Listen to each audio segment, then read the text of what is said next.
오늘 하나님께서 우리에게 주시는 말씀은 마태복음 23장 26절 한 절입니다.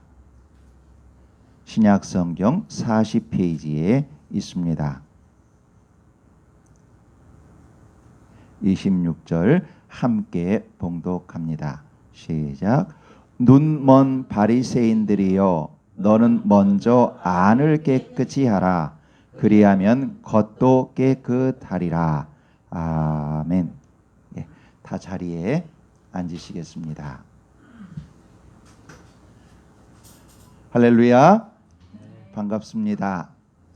오늘 주일 예배에 함께 하시는 모든 분들께 하나님께서 큰 은혜 내려주시기를 예수 그리스도의 이름으로 선포합니다. 이스라엘 수도 예루살렘에 호해요 호해. 특별 소식입니다. 특별 소식입니다. 아주 요란한 그런 소리가 들립니다. 예수님이 예루살렘에 들어오신다는 소식을 들은 겁니다. 그러니 이곳저곳에서 사람들이 예수님 오신대 야단이 났습니다. 그래서 어떤 사람은 예수님 병자를 많이 고치셨대. 지금부터 그러면 내 친구 데려와야지. 그런 사람도 있습니다. 어떤 사람은 들었던 소식에 의하면 새로운 진리를 말씀하시는 분이래. 이번에는 어떤 말씀을 하실까? 이렇게 궁금해하는 사람도 있습니다. 또 어떤 사람은 우리를 그동안 여러 가지 이적들을 행하셨던 분이니까 우리를 로마에서 해방시켜 주실지도 몰라. 왜 이 예루살렘 수도에 오겠어? 바로 그런 일 하려고 예루살렘 오시는 거겠지? 이와 같이 다양한 생각들을 가지고 예수님을 기다립니다. 그런데 이미 아시는 것처럼 예수님은 그들이 원하는 것보다 더 높고 귀한 것을 주시기 위해서 이 땅에 오셨고 예루살렘에 들어가셨지요. 모든 사람들의 죄, 그들의 죄를 본인께서 손수 짊어지시고 하나님의 어린 양이 되셔서 십자가에서 죽으심으로 모든 사람을 구원하시기 위해서 바로 이 땅에 오셨고 예루살렘에 들어오셨지요. 바로 예수님은 그런 사랑으로 오셨지요. 그런데 그런 사랑으로 오신 예수님께서 화 있을진저 라고 대노하셨습니다. 다 용서해도 이것만큼은 절대 용서가 안 된다. 화 있을진저, 너희들 빨리 이곳에서 회개해서 구원을 받아라. 너희 이거 회개하지 않으면 절대 구원받을 수 없다. 화 있다. 너희 이대로 살면 화 있어. 죽어. 회개해. 하면서 말씀하시는 내용이 바로 화 있을진저입니다. 여러분, 우리가 자녀들이 잘못했을 때 뭐라고? 큰 소리로 화낼 때가 있습니다. 그런데 그때는 그 자녀가 미워서가 아니지요. 그 자녀를 바로잡아서 자녀가 건강하고 행복하게 되기를 바라는 부모의 마음이지요. 그런 마음으로 지금 주님께서는 화 있을진저 외식하는 자들이요 말합니다. 다시 말하면 주님께서 화 있을진저 그렇게 화내시며 빨리 돌이키라고 독촉하시는 말씀은 무엇 때문인가? 그들이 외식함 때문이었습니다. 그 외식함에서 빨리 돌이켜라. 그래야 너희가 구원받는다 하는 것이지요. 그럼 그 외식이란 뭐였죠? 지난번 주에 저희가 살펴본 것처럼 겉과 속이 다른 것이 외식이었습니다. 속으로서는 자기 자신이 우상이 되어서 내가 주인이야 이렇게 우상이 되어 있으면서도 하나님을 섬기는 것처럼 하는 그런 외식이었습니다. 다시 말하면 좀 더 구체적으로 보면 그들은 성경 말씀을 다 믿지 않았습니다. 그랬지요? 이건 나한테 불리해. 커팅. 이건 나한테 유리해. 이거 하나님 말씀 맞아. 광고하고. 또 읽다가 이건 나한테 좀 불리한데 커팅하고. 이처럼 자기 자신이 성경 말씀을 재단했습니다. 이 이야기는 뭡니까? 하나님의 말씀보다 자기 자신이 더 높이 있었던 것이지요. 성경을 믿는 것이 아니라 성경을 이용했던 것이지요. 그러니 그들의 속마음에는 죽어있는 뼈만 있었고 온갖 더러운 것들이 그대로 쌓여있는 모습이었지요. 그러면서 겉으로는 아주 우아하게 고상하게 하나님을 섬기는 것처럼 화장하고 다녔지요. 그것이 바로 외식이었습니다. 그래서 주님은 그 외식을 돌이켜라 말씀하신 것이죠. 한마디로 외식은 뭐냐? 자기 자신이 하나님의 자리에 있으면서도 하나님을 섬긴다 하고 하는 우상 숭배입니다. 그러니까 예수님께서 그들의 죄를 절대로 용서하실 수 없었고 화 있을진저라고 말씀하신 겁니다.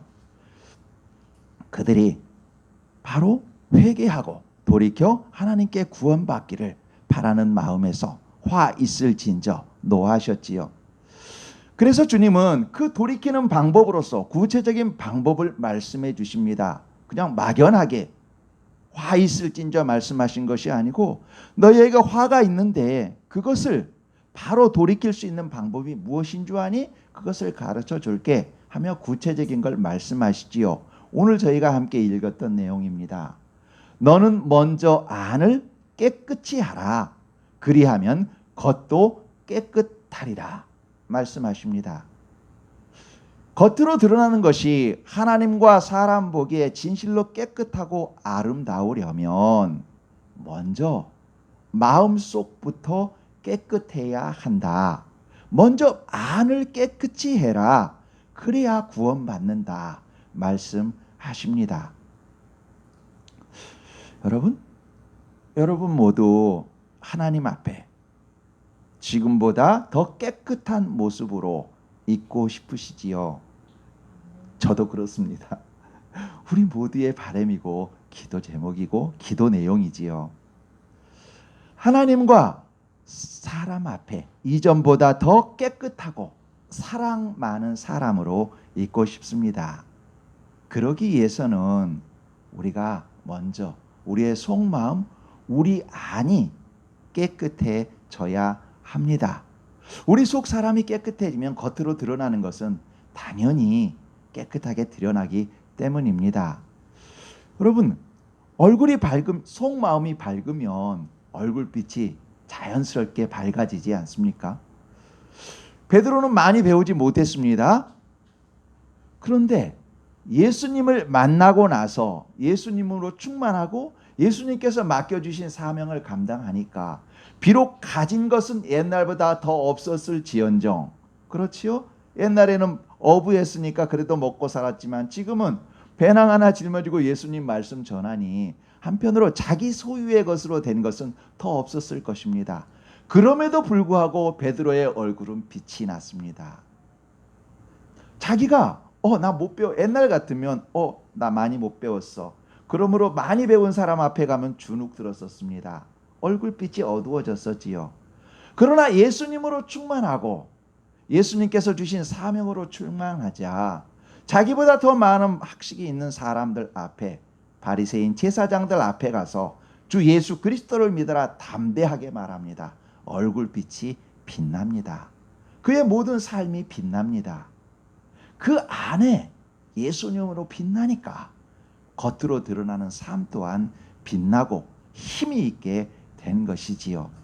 여러분, 저는 초등학교 때, 저희 때는 국민학교라고 말했었지요. 초등학교 때 어쩌다 공부를 열심히 한 적이 있습니다. 그러면 초등학교 때니까 받아쓰기 많이 보지요. 받아쓰기 보면 어느 날 정말 좋은 점수를 받을 때가 있습니다. 열심히 했더니 좋은 점수가 나왔어. 이 컨닝한 거 아닙니다.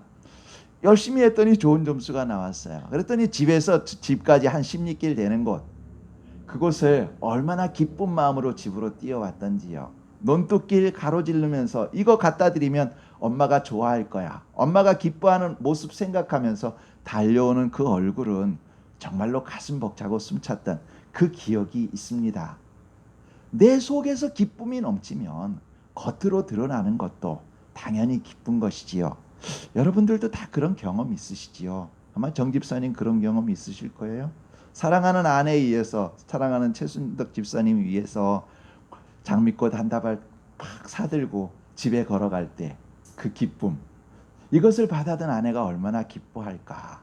그것을 생각하면서 걸어갈 때 그 기쁨, 얼굴에 빛나는 홍조, 아마 기억이 있으실 겁니다. 그리고 아무도 보지 않는 데서 내가 좀 손해보는 것 같지만 하나님께서 기뻐하시는 그 일을 했을 때 속에서 자기 자신을 격려하고 자기 자신을 쓰다듬어 이뻐하는 자기 자신, 정말로 자기 자신이 어쩔 줄 몰라 기뻐하는 속 자기 자신을 보시게 될 겁니다. 그러니까 그처럼 우리 속이 기뻐하면 겉으로도 당연히 기뻐지게 되지요.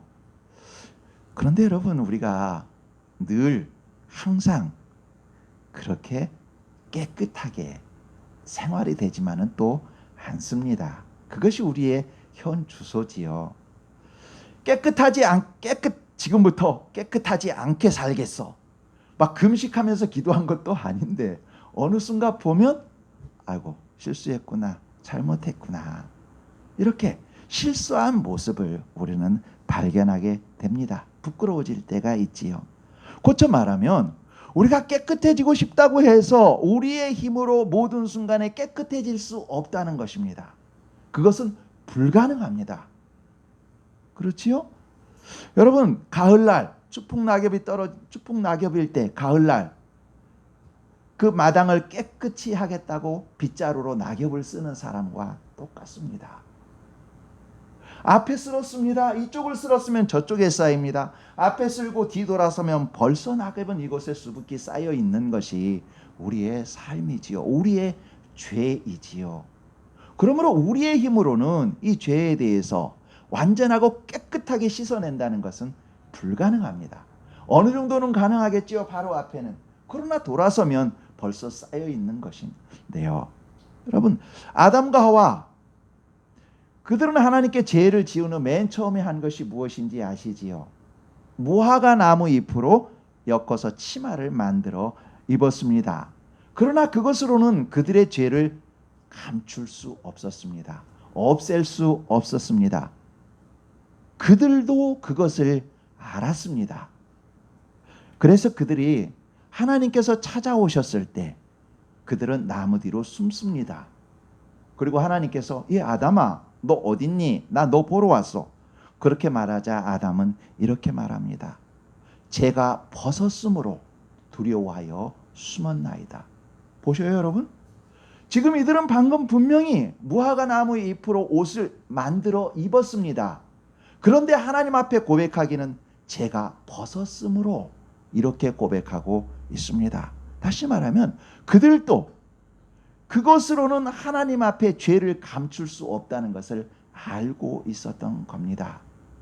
인간이 만든 옷으로는 하나님 앞에 죄를 감출 수 없고 인간은 절대로 깨끗해질 수 없습니다. 완벽하게 깨끗해질 수 없습니다. 아담의 후손인 우리는 우리 스스로의 노력으로 하나님 앞에 절대 결코 깨끗해질 수 없습니다. 노력한다 해도 겨우 무화과 나뭇잎으로 만든 옷일 뿐입니다. 날씨가 조금 더워지면 바스락 사라져버릴 옷이고, 날씨가 조금 추우면 그것이 고드름이 되어 내 살을 찌를 그런 옷입니다. 그 무화과 나무 옷, 그 철학, 그 생각, 그 논리, 그것으로는 도저히 우리를 깨끗하게 할 수 없습니다. 우리가 깨끗해지기 위해서는 오직 하나님께서 만들어주신 가죽 옷, 예수 그리스도를 입어야만 합니다. 그래야 우리는 깨끗해질 수 있습니다. 그 가죽 옷은 우리를 위해 돌아가신, 희생양이 되어주신, 하나님의 어린 양이 되어주신 예수 그리스도이지요. 여러분, 예수 그리스도를 나의 구원자, 주님으로 믿는 사람은 이미 하나님이 주신 가죽 옷을 입고 있는 사람입니다. 예수님을 주님으로 고백하는 여러분과 또 이 세상에 존재하는 모든 분들이지요. 그렇게 하나님께서는 예수 그리스도로 옷 입혀 주셨습니다. 그런데 사탄은 우리에게 다가와 유혹합니다. 아니야, 너 그 옷 벗어. 거추장스럽지 않니? 그 옷 벗어. 네가 그냥 주인해. 그냥 네가 주인대로 살다 죽으면 끝이지. 뭘 그런 걸 그렇게 입고 있니? 너가 주인하면 돼. 라고 우리를 유혹합니다.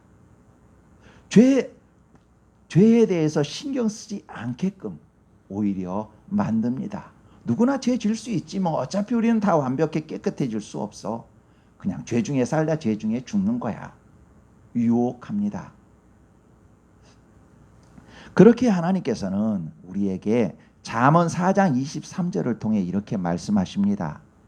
무릇 지킬 만한 것 중에 더욱 내 마음을 지키라. 생명의 근원이 이에서 남이니라 말씀합니다. 사탄의 유혹으로부터 예수 그리스도를 믿는 그 믿음을 지키라는 것입니다. 오직 예수 그리스도로 옷 입는 것, 예수 그리스도를 주인으로 믿는 믿음과 삶을 지키라고 말합니다. 여러분, 만일 우리가 그 옷을 꼭 붙잡고 지키지 않으면 사탄은 어느새 그 옷을 뺏어가고 우리의 주인이 되려고 합니다. 우리가 예수 그리스도를 주님으로 모시지 않으면 사탄이 어느새 들어와 우리의 주인이 되려 하지요. 우리가 이미 살펴보았던 더러운 귀신이 나갔던 사람에게서 더러운 귀신이 사람에게서 나갔다가 자기가 쉴 곳을 찾지 못하자 다시 그 집으로 돌아오지요. 집이 깨끗하게 청소되었더니 나가서 자기보다 더 악한 귀신 7을 데리고 옵니다. 그러니 이전보다 이 집은 더욱 더 험하게 되었고 추하게 되었습니다. 왜 그랬나요? 그 집을 지키는 주인이 없었기 때문입니다. 빛이 없으면 어둠은 스며들게 돼 있습니다. 빛이 주인으로 있으면 어둠은 스며들지 못합니다. 예수 그리스도가 우리 속 가운데 주인으로 계시면, 빛으로 계시면 어둠은 우리에게 들어오지 못하는 것이지요. 여러분, 그렇다고 여러분, 우리가 예수 그리스도로 옷 입고 예수 그리스도를 우리 안에 주인으로 모시는 것, 그것이 우리 노력으로 된다? 그런 의미도 아닙니다. 이미 아시는 것처럼 우리가 예수 그리스도로 옷 입은 것은 하나님께서 입혀주셨기 때문입니다. 그렇지요? 우리가 예수님을 믿는 것은 하나님께서 믿게 해주셨기 때문입니다. 그 옷을 우리에게 입혀주셨고 또 그러면서 우리에게 당부하십니다. 부탁하십니다. 얘야, 내가 이 옷 너에게 입혀줬어. 이제 이 옷 잘 입고 있어야 돼. 뺏기면 안 돼. 말씀하십니다. 그렇다고 또 우리가 그 옷을 꽉 이렇게 붙잡고 있는가? 그것도 아닙니다. 성령님께서 우리가 이걸 붙잡고 있을 수 있도록 도와주십니다. 자, 복잡한 것 같습니까? 정리 한번 해봅니다. 하나님께서 우리에게 가죽옷 예수 그리스도로 옷 입혀주셨고 성령 하나님께서 우리가 옷 입을 수 있도록 돕고 계십니다. 그런데 하나님께서는 우리에게 한 가지를 남겨두셨습니다. 무엇인가? 너희는 성령 하나님의 말씀에 순종해서 그 옷을 잘 입고 있어라. 그것입니다. 성령 하나님께 순종하는 것, 그것이 옷을 잘 입고 있는 것이지요. 그렇게 했을 때 우리 속 사람은 날마다 깨끗해지고 그러므로 인해서 하나님께 기쁨이 되고 옆 사람에게 행복이 된다고, 아름다운 사람이 된다고 하십니다. 여러분, 사람과 사람의 만남은 하늘이 정하지만 그 관계는 사람의 몫이다. 그런 말이 있습니다. 광화문 교보문고에 가면 밑에 크게 써 있는 문장입니다. 그러니 여기서 하늘이 정하지만이라고 돼 있지요. 하나님이라고 표현은 안 돼 있지요. 그러니까 사람과 사람의 만남은 하늘이 정하지만 그 관계는 사람의 몫이다. 확 와닿지 않습니까? 누군가 우연히 만났습니다. 만났는데 그 사람과 나의 관계는 나로 인해서 결정이 됩니다. 만나는 것은 하나님께서 만나게 하셨습니다. 그런데 내가 이 사람에게 화를 내고 나쁜 행동을 한다면 그 관계는 틀어질 것입니다. 그러나 내가 그 사람에게 호의적으로 대하고 그 사람을 존중한다면 그들의 관계는 더욱더 돈독해질 것입니다. 마찬가지로 하나님께서 우리에게 옷 입혀 주셨습니다. 예수 그리스도로 옷 입혀 주셨습니다. 성령님께서 우리에게 말씀하십니다. 그때 우리가 성령 하나님의 음성에 순종하여 걸어간다면 우리는 계속해서 그 관계가 아름다울 것입니다. 그 음성에 순종하는 것은 우리의 몫입니다. 여러분 혹 오해하는 경우가 있습니다. 하나님께서 우리를 구원하셨으니 성령 하나님께서 우리와 동행하시니 우리는 마치 아무것도 안 하는 것처럼 그래도 되는 것처럼 오해하는 오해입니다. 그것은 성경을 정말 잘 못 알고 오해하고 있는 겁니다. 성경은 분명히 말합니다. 성경은 우리가 해야 할 그 몫을 남겨두셨습니다. 우리를 사랑하기 때문에 로봇처럼 하지 아니하고 우리의 영역을 남겨두신 겁니다. 신명기 11장 26절에서 28절을 제가 읽어드리겠습니다. 내가 오늘 복과 저주를 너희 앞에 두나니 너희가 만일 내가 오늘 너희에게 명하는 너희의 하나님 여호와의 명령을 들으면 복이 될 것이요 너희가 만일 내가 오늘 너희에게 명령하는 도에서 돌이켜 떠나 너희 하나님 여호와의 명령을 듣지 아니하고 본래 알지 못하던 다른 신들을 따르면 저주를 받으리라. 말씀처럼 하나님은 이스라엘에게 복 주시기를 원하십니다. 동시에 이스라엘이 지켜야 할 목도 주셨습니다. 하나님의 말씀을 지키는 목입니다. 여러분 성령 하나님은 오늘 본문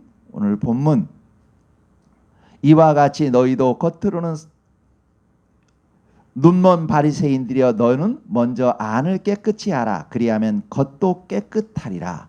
너는 먼저 안을 깨끗이 하라. 이 본문 말씀과 지금 전해드리는 설교를 통해 우리에게 말씀하십니다.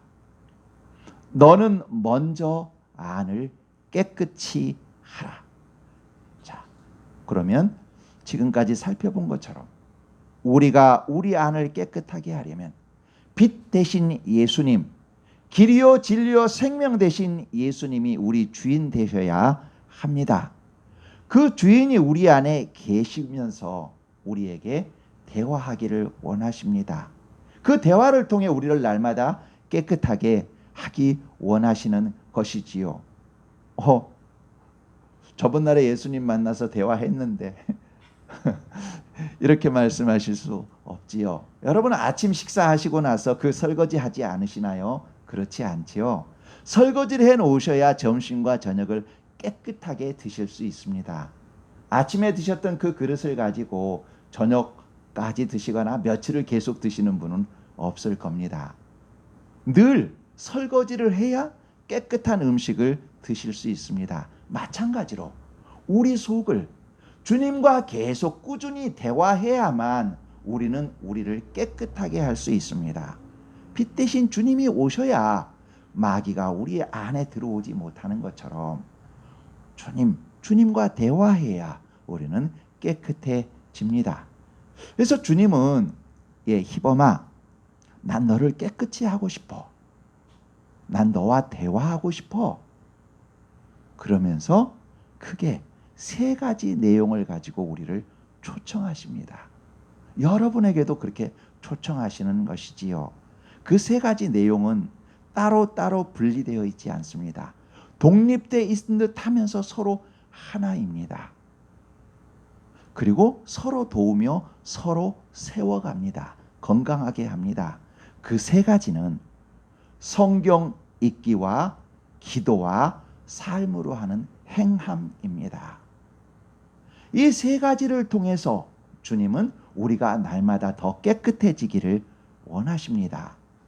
오늘은 성경 읽기에 대해서 구체적인 은혜를 좀 나누고자 합니다. 시편 119편 105절은 이렇게 말합니다. 주의 말씀은 내 발의 등이요 내 길의 빛이니이다. 많이 들어보신 말씀이지요. 내 발의 등이요 내 길의 빛이니이다. 그냥 쭉 읽어보면 그냥 그렇구나 싶지만 조금씩 분석해서 보면 성경은 참으로 묘하다. 어떻게 이렇게 이 짤막한 속에 이렇게 기쁜 것을 넣었을까 하는 것을 발견하게 됩니다. 주의 말씀은 하나님의 말씀이시요 내 발의 등이라고 말합니다. 내 발은 뭡니까? 지금 당장 겪는 현실입니다. 지금 당장 닥치는 현실에서 등이라고 말합니다. 그 닥치는 현실을 밝고 깨끗하게 해주셔서 바른 길을 가게 하시고 내 길의 빛이니이다 말합니다. 내 길은 앞으로 가야 될 길입니다. 내 미래에 대한 것들을 밝히 보여주신다 합니다. 다시 말하면 하나님의 말씀은 지금 당장과 미래에 대하여 모든 것을 책임져 주신다고 말씀하고 있는 겁니다. 내 발의 등이요 내 길의 빛이니이다. 여러분, 성경은 왜 그럽니까? 성경을 통해 예수 그리스도를 알게 합니다. 예수 그리스도는 우리의 걸어갈 미래, 우리의 죽음 이후에까지 우리가 사망의 음침한 길을 간다 할지라도 우리를 지키십니다. 이처럼 성경은 예수 그리스도를 알게 하고 우리의 현실과 미래에 대해서 모든 것을 알게 해주시고 도우시는 바로 그 힘이 있습니다. 그래서 성경은 내 발의 등이요 내 길의 빛이 됩니다. 여러분, 성경은 도대체 어떤 책이기에 그러는 것일까요? 청각 장애자가 있는 분들이 손을 사용해서 전하는 말을 수화라고 하지요. 그 수화의 성경을 정말 간결하고 선명하게 성경을 설명하고 있습니다. 깜짝 놀랐습니다. 어떻게 하고 있느냐면 이렇게 하고 있습니다. 이것은 하나님이라는 뜻입니다. 존경하는 자, 최고, 전 우주를 감싸고 있는 그 중에 최고라는 그런 의미로 해석이 됩니다. 그리고 이것은 책이라는 의미입니다. 성경을 무엇이라고 해석했는가? 하나님의 책. 이거보다 더 간결하고 선명하게 설명한 것을 잘 못 봤습니다. 여러분, 성경은 하나님의 책입니다. 성경 사람들이 손으로 기록했는데 무슨 하나님의 책이라 그러나 이렇게 말씀하시는 분이 있을 겁니다. 그러나 성경을 기록한 이는 사람의 손이지만 그것을 전체적으로 인도하시고 감독하신 이는 성령 하나님이십니다. 하나님이십니다. 여러분, 그래서 성경은 시작과 끝을 선명하게 드러냅니다. 세상 어느 곳에서 시작과 끝을 이처럼 선명하게 드러내는 것을 보신 적 있나요? 없습니다. 감히 못합니다. 그런데 성경은 하나님께서 쓰셨기 때문에 시작과 끝을 분명하게 말합니다. 대초에 하나님이 천지를 창조하시니라, 이 말씀에서부터 내가 진실로 속히 오리라는 그 말씀, 다시 말해서 시작과 마지막 완성 예수 그리스도께서 오시는 것을 선명하게 드러내고 있습니다. 그리고 시작과 끝, 그 중간을 경륜해가는 하나님의 역사를 성경은 말하고 있습니다. 그러니 시작과 끝을 알고 중간의 모든 것을 아는, 그것을 기록해 놓은 성경, 그것이 바로 내 발의 등이요 내 길의 빛이 될 수밖에 없는 것입니다. 여러분, 성경은 모든 존재의 시작부터 마침까지 구약 39권, 신약 27권, 총 27권으로 되어 있습니다. 66권이지요. 그 66권 속에 시작과 끝, 그 진행을 다 함축적으로 모아놓았습니다. 인간의 지혜로서는 이게 불가능합니다. 그러니 성경은 하나님의 지혜의 함축입니다. 그러니 우리가 성경을 읽을 때 읽어가는 과정을 통해서 자기 자신도 모르게 하나님의 체계성을 배우게 됩니다. 여러분, 경험 있으실 겁니다. 마음이 심란합니다. 불안합니다. 그럴 때 다른 무엇보다 기도하며 성경을 읽으면 마음이 차분해집니다. 그리고 그때까지 어수선했던 것들이 차곡하게 정리되는 것을 경험해 보셨을 겁니다. 이것은 성경이 가지고 있는 체계성과 성경 안에서 흐르고 있는 진리를 향한 흐름 때문에 그렇습니다. 성경이 가지고 있는 신비입니다. 지금껏 자기가 혼란했던 것들은 정신적으로 체계성이 안 돼 있었기 때문이요, 또한 이것을 할까 저것을 할까 자기 욕심에 미혹돼서 그것을 선택했기 때문에 혼란스러웠던 것입니다. 그러나 성경을 읽는 과정 속에서 성경이 갖고 있는 논리성과 체계성으로 자기 자신이 정리되고 동시에 아하, 내가 이 부분에서 인간적으로만 생각했구나, 잘못했구나, 그것을 성경이 가르쳐주고 깨닫고 정리시켜주기 때문에 우리가 혼란스러울 때일수록 성경을 읽으면 훨씬 더 정리되고 체계성이 되며 호흡을 가다듬게 되는 것이지요. 여러분, 그래서 성경은 이와 같은 실제적인 힘이 있습니다. 다 경험이 있으실 겁니다. 성경을 읽거나 성경을 들을 때 그렇게 시작한 하루와 그냥 바쁘다고 그냥 시작했던 하루 한번 돌아보십시오. 그날 전체적인 하루의 패턴이 다릅니다. 저녁에 주무시기 전에 하루를 딱 돌아보면 오늘 왜 그랬을까? 아무것도 아닌 것 같았었는데 다릅니다. 성경을 읽고 시작했던 날과 읽지 않았던 날이 너무나 차이가 납니다. 여러분, 만약에 우리가 성경을 읽지 않는다면 세상의 다른 무엇이 우리에게 찾아와 우리의 주인 될 겁니다. 여러분, 우리가 성경을 읽음으로써 예수 그리스도와 대화함으로써 빛 대신 주님께서 우리를 깨끗하게 하십니다.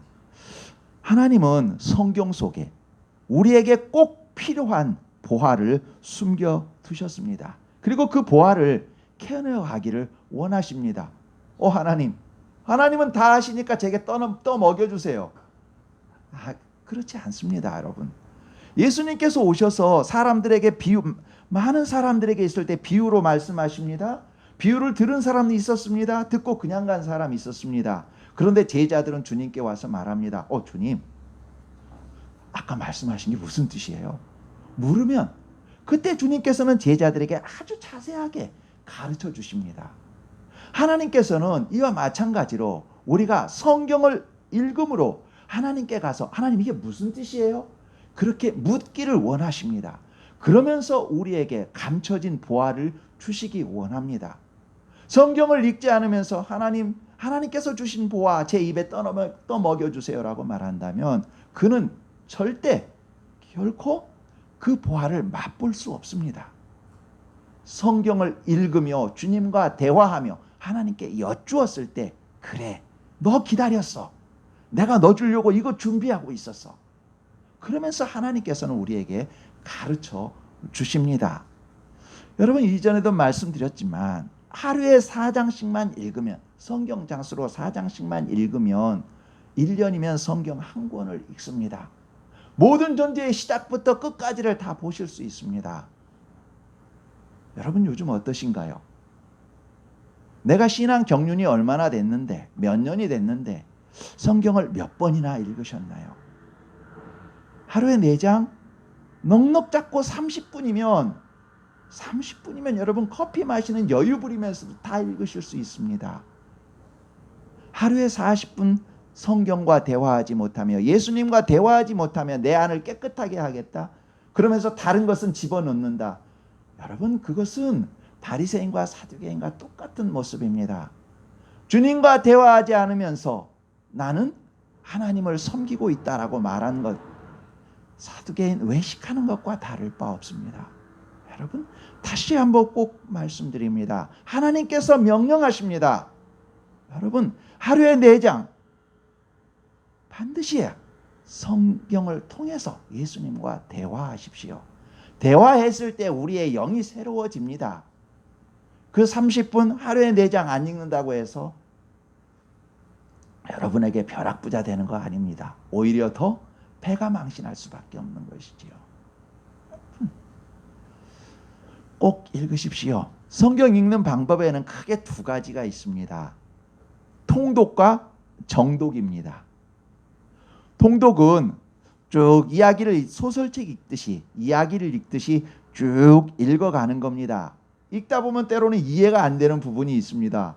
그러다 보면 거기에서 계속 멈출 때가 있는데 그러지 마시고 그냥 쭉 읽어갑니다. 처음에는 이해가 잘 안 되더라도 계속해서 반복해서 읽다 보면 성경이 스스로 읽는 사람에게 말을 합니다. 너 이거 지난번에 거기서 읽을 때 이해 안 됐지? 여기서 그 해답이 있네. 짠. 우리에게 말합니다. 요즘에는 옛날 구어체 지금 성경보다 요즘에 나와 있는 건 현대인의 성경, 쉬운 성경, 우리말 성경, 표준 세번역 성경, 아주 조금 더 쉽게 읽을 수 있는 성경이 있습니다. 그 내용을 구입하셔서 쉽게 읽으셔도 됩니다. 성경을 읽으십시오. 성경이 중요합니다. 여러분 설교 많이 듣는 것으로 나 영적으로 좋아. 여러분 이건 함정입니다. 설교하시는 분 저도 설교자이지만 설교할 때는 성경 전체를 하지 못합니다. 그날 필요한 주제에 따라서 얘기하게 됩니다. 성경 전체를 얘기할 시간이 없는 것이지요. 그러니 어떤 설교자도 어떤 설교도 다 그럴 수밖에 없는 한계성이 있습니다. 그러니 성경을 지엽적으로밖에 못 봅니다. 그러니 여러분이 설교 많이 듣는다고 내가 성경 많이 알아? 아닙니다. 성경을 읽고 성경 안에서 예수님과 대화하고 나서 그리고 나서 설교를 들으십시오. 성경이 먼저입니다. 성경을 꼭 읽으셔야 합니다. 그러니 여러분 먼저 어떤 성경이 됐든 성경을 통독해서 읽으십시오. 처음에는 통독으로 전체를 쭉쭉 읽어가는 게 필요합니다. 우리가 성경 읽을 때 어떤 분은 그런 분 계십니다. 이해도 못하는데 어떻게 그걸 읽는단 말이야. 앞에 보면 지금 읽으면 그 다음 때는 그 다음 앞가 읽었던 것 기억도 안 나는데 그걸 읽어봤자 무슨 소용이 있나, 이렇게 생각하시는 분도 있습니다. 내가 성경을 다 이해 못하는데 나는 성경을 다 이해해야만 되겠어. 어떤 분은 나는 성경을 통째로 암기하겠어. 이러면서 읽으신 분도 있는데 여러분 이거는 어불성설입니다. 누가 성경을 다 이해합니까? 성경을 다 이해할 수 있는 분은 오직 한 분뿐입니다. 성경을 쓰신 하나님밖에 없습니다. 우리는 성경을 읽을 때 성령 하나님께서 보여주시는 지엽적인 것을 알 뿐입니다.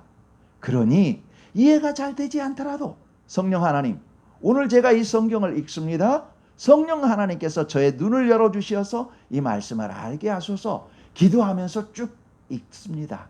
그러면 어느 순간인가 성령님이 꼭 필요한 것을 우리에게 말씀해 주십니다. 그러다가 한참 읽다가 보면 무엇인가 걸리는 본문이 있습니다. 이 본문은 하나님께서 내게 지금 주시는 말씀 같아. 더 많이 못 읽더라도 이 부분만 더 깊이 알도록 뭔가 내 가슴을 때리는 것 같아. 그런 부분이 있습니다. 그런 부분은 좀 더 정독으로 읽으시면 됩니다. 정독은 필요한 단어들도 찾아보고 한 문장 한 문장 한 글자 한 글자 더 깊이 생각해보고 삶에 적용시켜 보면서 읽는 것, 그것이 정독입니다. 필요에 따라서 그렇게 읽으시면 됩니다.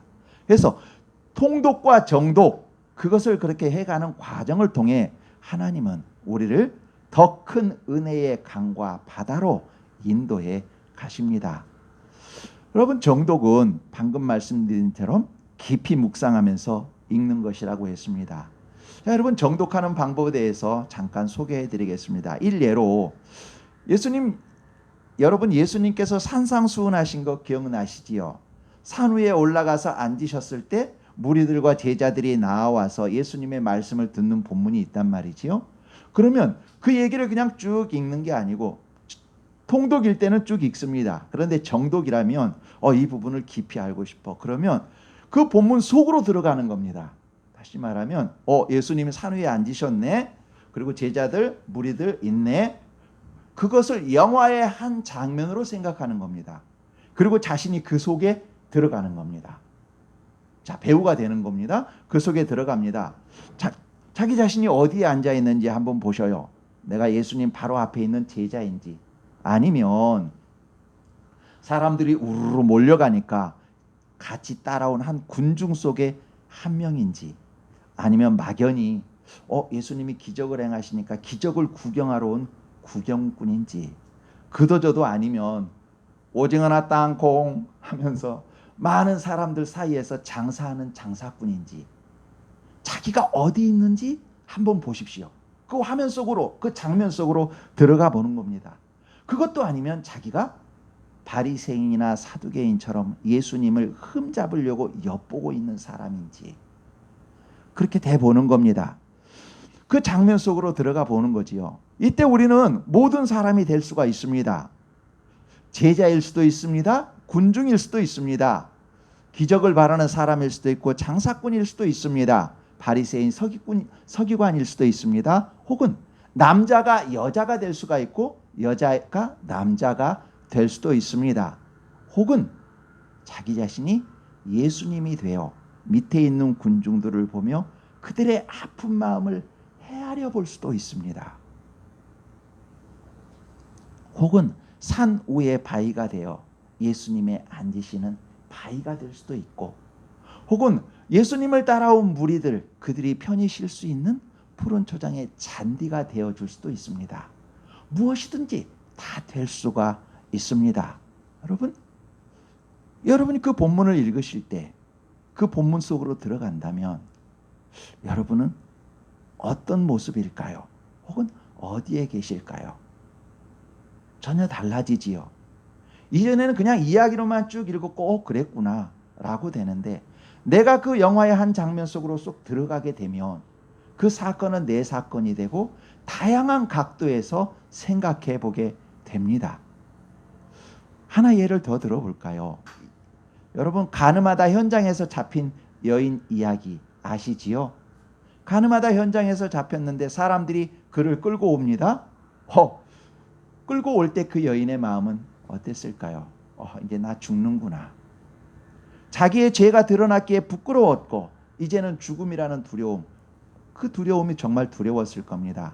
반면에 그를 끌고 오는 사람들은 어땠을까요? 우리가 이거 가지고 예수님께 가서 질문하고 예수님이 대답 못하면 흠을 잡고 이 여인을 돌로 치고 우리 의를 세울 거야.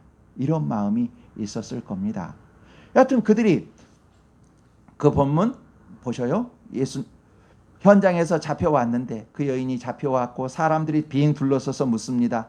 예수님, 모세의 율법에는 이와 같은 사람을 돌로 치라고 했는데 예수님은 뭐라고 대답하시겠습니까? 묻습니다. 예수님은 아무 말씀 안 하고 땅에 글을 쓰십니다. 그러자 그들이 다시금 다그쳐서 묻습니다. 예수님 어쩔까요? 그랬을 때 예수님이 말씀하시지요. 너희 중에 죄 없는 자가 먼저 돌을 들어 저 사람을 쳐라 말씀하지요. 그러자 사람들은 스스로 죄를 뉘우치고 돌아갑니다. 그리고 나서 예수님이 그 여자에게 다가가 말씀하시지요.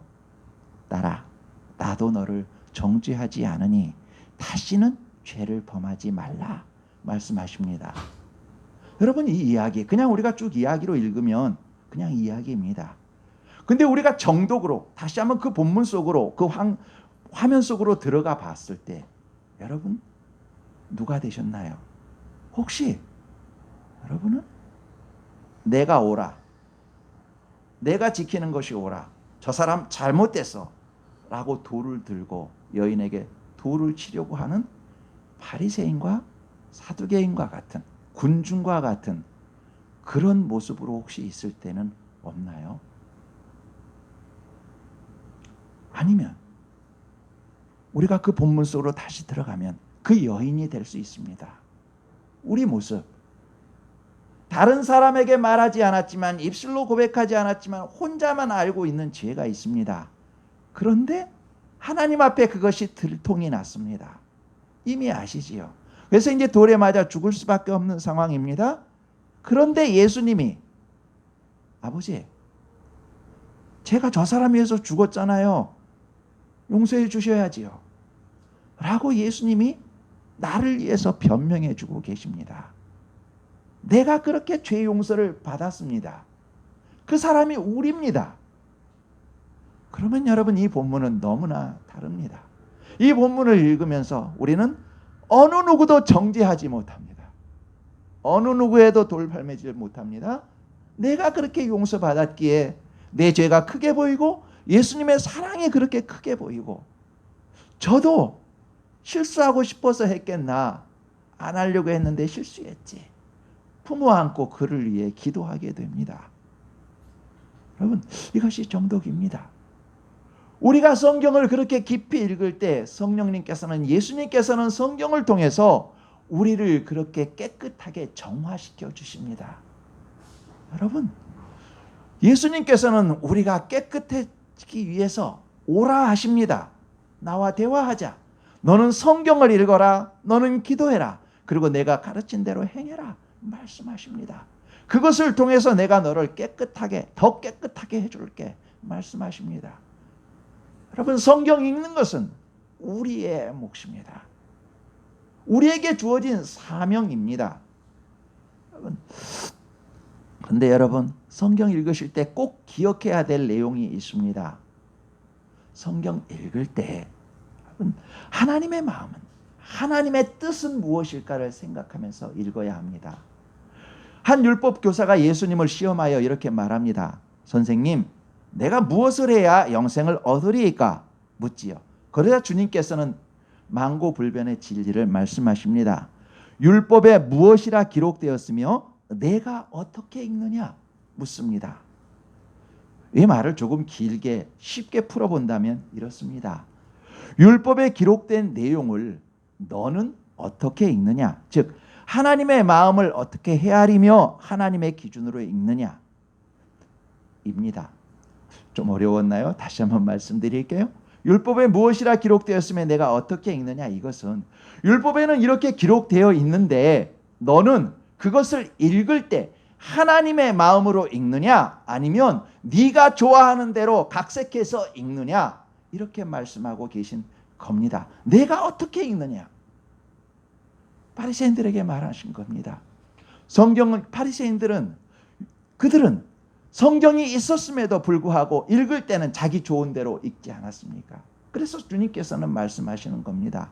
여러분, 우리가 성경을 읽을 때 우리 편한 대로만 읽는다면, 내 좋은 것, 하나님께서 기도하면 들어주신다 그래서 무조건 들어달라고만 읽는다면, 예수님께서 십자가에 지신 것은 읽지 않고 예수님께서 부활하신 것만 읽는다면 우리들은 바리새인들처럼 성경을 읽고 있는 것입니다. 그래서 주님께서는 우리에게 말씀하십니다. 내가 성경을 어떻게 읽고 있느냐? 성경은 나 좋은 대로 읽는 것이 아니고 하나님의 마음을 헤아리며 읽는 것입니다. 자신과 우리 모두를 사랑하시는 하나님의 마음, 하나님의 뜻에 따라 십자가를 지신 예수 그리스도의 순종과 우리를 사랑하시는 그 사랑을 생각하면서 읽는 것이고, 죄인인 나를 위해 십자가를 지신 주님의 사랑과 자비, 그것을 생각하며 읽는 것입니다. 내가 너희를 사랑한 것 같이 너희가 서로 사랑하라, 너는 나를 따르라 하신 주님의 말씀을 생각하면서 성경을 읽는 것입니다. 여러분, 우리가 성경 말씀 없이, 읽음 없이 신앙생활을 한다면 우리는 우리의 생각과 습관이 우리의 주인이 될 것입니다. 뿌리가 약한 나무는 점차 말라가고 잎이 떨어지며 어느 순간 쓰러지게 됩니다. 여러분, 우리 교회에 있는 여러분들이 사랑하고 제가 사랑했던 해피트리 나무 아시지요? 근데 어느 날부턴가 이 해피트리가 잎이 마르기 시작해서 잎이 떨어지기 시작했습니다. 그러다가 잎이 아니라 나중에는 이 옆으로 난 줄기까지 힘이 없이 툭툭 떨어졌습니다. 이해할 수가 없었습니다. 왜냐하면 온도도 똑같았습니다. 공기 환기도 똑같았습니다. 물 주는 것도 똑같았습니다. 햇빛도 똑같았습니다. 똑같이 관리하고 있었는데 어느 날부턴가 갑자기 그러더라는 것이지요. 그래서 일부러 더 관리를 잘했음에도 불구하고 그 해피트리는 점차 기운을 잃어가고 마지막 남았던 가지마저 스스로 툭 떨어져 버리고 말았습니다. 이제 방법은 하나였습니다. 흙을 더 덮어줬습니다. 마찬가지였습니다. 그래서 더 마지막 남은 방법 한 가지를 했습니다. 화분갈이를 하는 것이었습니다. 무슨 문제가 있을까? 화분을 가리하기에 나무를 이렇게 옮기면서 흙을 퍼냈습니다. 나무가 그렇게 된 이유를 알았습니다. 여러분, 화분을 하게 되면, 화분이 이렇게 있으면 배수가 잘 되기 위해서 맨 밑에는 스티로폼을 이렇게 깔지요. 스티로폼을 깔고 나무를 하고 흙을 덮고 그 다음에 그 위에 나무를 심고 흙을 덮지요. 근데 이번에 우리 있었던 그 화분의 스티로폼이 거의 4분의 3이 스티로폼입니다. 그러니까 흙이 4분의 1밖에 없었던 것입니다. 처음에는 이 흙이 이 정도 가지고 뿌리가 내릴 수 있었지만 이제 나무가 자라니까 이 뿌리를 내릴 힘이 없었던 겁니다. 밑에 다 스티로폼이니까요. 흙이 없으니까 뿌리가 약하니까 이 나무가 점차 말라 비틀어진 겁니다. 들어봤더니 나무가 꽁지 몇 개밖에 없습니다. 잔뿌리하고 뻗은 나무가 너무 없습니다. 뿌리가 약하면 아무리 환경이 그럴싸하고 환경을 보호한다 할지라도 그 나무는 자라지 못합니다. 이제 지금 저 나무는 다시 어저께 화분갈이하고 얘야 착하다. 너로 인해서 내가 기운을 얻는데 네가 힘이 없으면 어떡하니. 힘내. 나 너 위해서 기도한다. 용기를 내주는 말을 하면서 다시금 저 뒤쪽에 화분갈이를 해 놓았습니다. 아마 잘 자랄 겁니다. 여러분, 우리의 신앙도 마찬가지입니다. 뿌리가 약하면 주변의 환경이 좋아진다 할지라도 어느 순간 넘어집니다. 뿌리는 예수님과 깊이 교제하는 것입니다. 그것을 위해서는 우리가 성경을 읽어야만 합니다. 성경 읽지 않고 성경 없이 신앙생활하겠다. 이것은 외식입니다, 여러분. 정말 성경 읽어야 합니다. 하나님이 사랑하시고 하나님을 사랑하시는 아름다운 여러분, 따뜻한 아침 햇살처럼 포근히 빛나는 우리 성도 여러분, 예수님은 우리가 우리 안을 깨끗하게 하기 원하십니다. 예수 그리스도 빛으로 사랑으로 기쁨으로 충만하길 원하십니다. 그래서 우리를 성경 읽음으로, 기도함으로, 삶의 행함으로 우리를 초청하십니다. 오늘은 성경 읽음에 대해 은혜를 나누었습니다.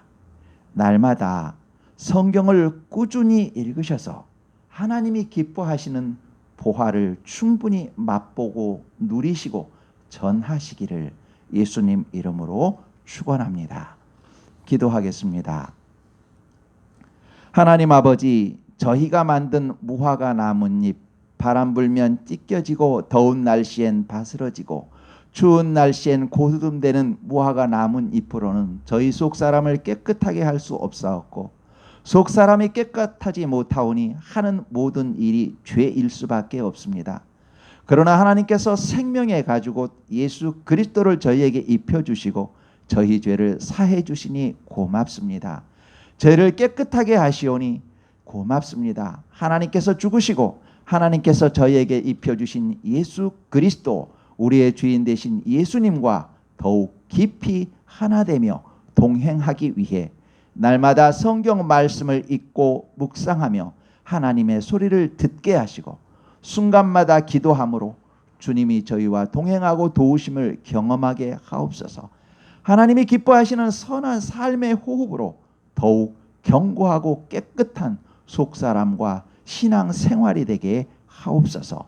성령 하나님께서 저희와 함께 하시며 도우시며 승리하게 하시니 고맙습니다. 예수 그리스도 이름으로 기도합니다. 아멘.